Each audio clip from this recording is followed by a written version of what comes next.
Hello everybody, I'm meteorologist Cassie Knoll, and for your Thursday forecast, again, not too bad of a day expected here across the Sun Coast. We still have that frontal boundary on the way from the west, but for the day today, our weather is still controlled by a ridge of high pressure, and that means that we once again will be warming up. Our high temperatures this afternoon are forecast to reach the middle and the upper 80s. That's about 5 degrees above average for this time of year, but with the drier air that we'll have in place, I don't think it actually will be too bad of an afternoon for any outdoor plans. Maybe a quick little shower possible in parts of Charlotte County, but otherwise, for the most part, we should have a dry afternoon ahead. Elsewhere across the country, if you're traveling today, we do have one very big travel trouble spot. It has to do with this area of low pressure seen swirling here through the Great Lakes. That system is a very dynamic system. It's got a very tight pressure gradient around it. And what that means is that it's producing very strong non-thunderstorm winds, meaning that the winds, just because of the pressure gradient, are very, very gusty.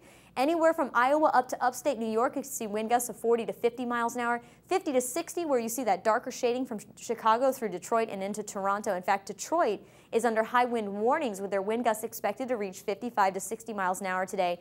Obviously, this will create a very bumpy ride as you're flying into these cities.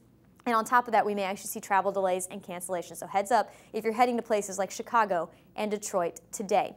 Now, the frontal boundary associated with that system is actually weakening as it's dropping down to the south. So when it passes through the Sun Coast tomorrow afternoon, you probably won't even notice it. Maybe a couple extra clouds here and there, a shift in the winds, but otherwise, no impacts during the day tomorrow. However, the drier air will start to filter in on Friday night.